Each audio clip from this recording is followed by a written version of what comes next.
Good morning, students. Today we are going to start the third chapter from your snapshot, and the title of the chapter is Ranga's Marriage. The writer is Masti Venkatesh Iyengar. The story, we can say, is a humorous one about a marriage of a man, as the title explains itself. In the story, the main character is Ranga, and it's about Ranga's marriage.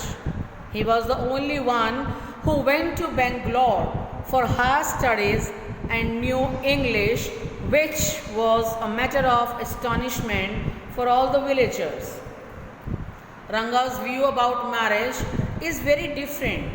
He doesn't want to marry a very young girl. And secondly, he is in the favor of love marriage. But narrator played a very important role in getting Ranga married to a girl named Ratna. And the story finishes on a happily married and blessed couple of Ranga and Ratna. They were blessed with a son, and Ratna was second time expectant. This is all about the briefing of the chapter. Now we are going to start the reading of, or I tell you, the complete story in detail.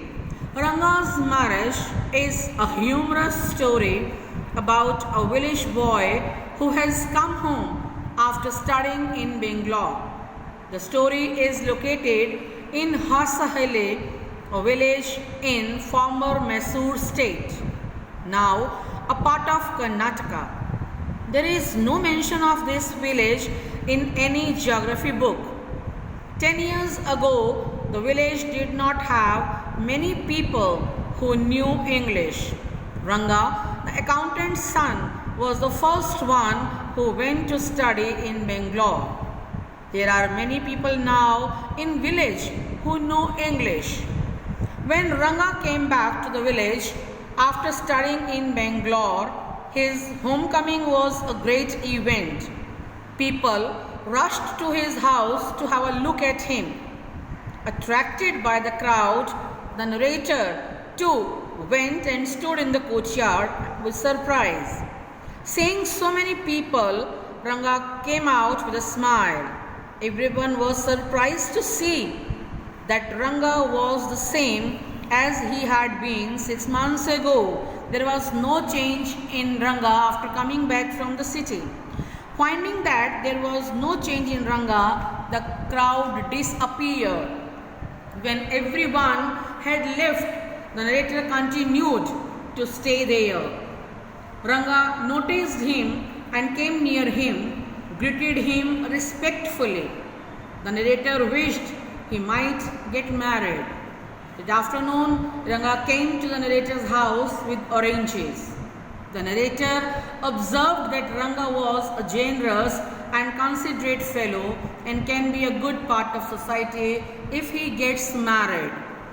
He plans to get Ranga married with a girl named Ratna, who is living in the same village. Both her parents have died in a road accident, so her uncle brought her home. And now she is living in Ramarao's house. Narrator thought her to be the best bride for Ranga.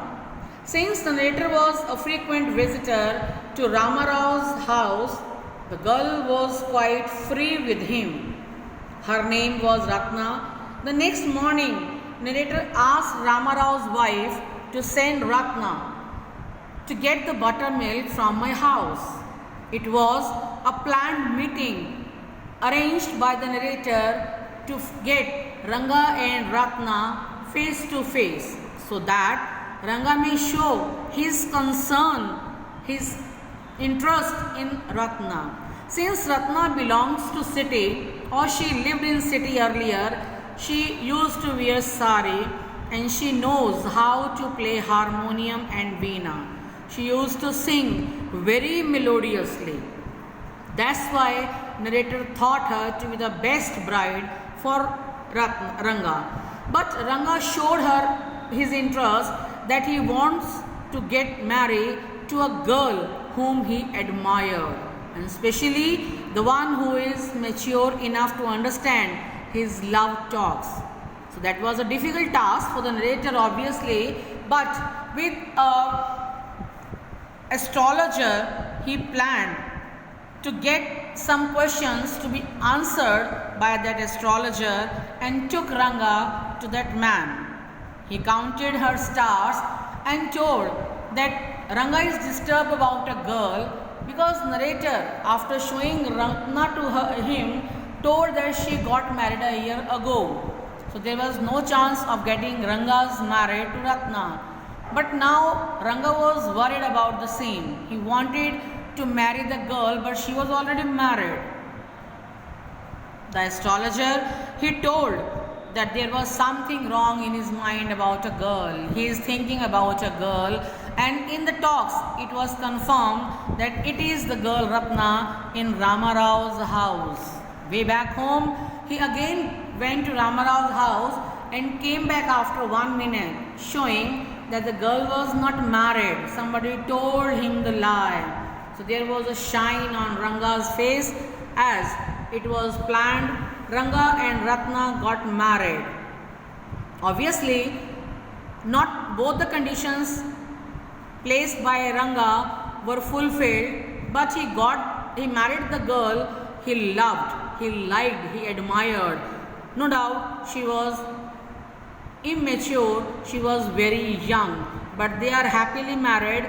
Ranga was blessed with a son whom he named Shyama. Now, why he named his beautiful son as Shyama, who is an expression of being dark in complexion? Because it's English custom, and as English people used to name their children by the name of a particular person they are impressed by. As Ranga was very much impressed by narrator Shyama, so he named his son Shyama to show his respect and regard towards the narrator. Now Ranga and Ratna, they are happily married and blessed with a son, and Ratna is second time pregnant. So it was a humorous story about a man Ranga's marriage. So the important thing we come to know about the importance of English language. Now it's an important language. Wherever we go in the world, we are able to converse in this language very easily if we don't know the local language. So learning English has become a priority nowadays. That's all for today. In our next video, we'll start reading of the chapter. Till then, stay home, stay safe. Thank you.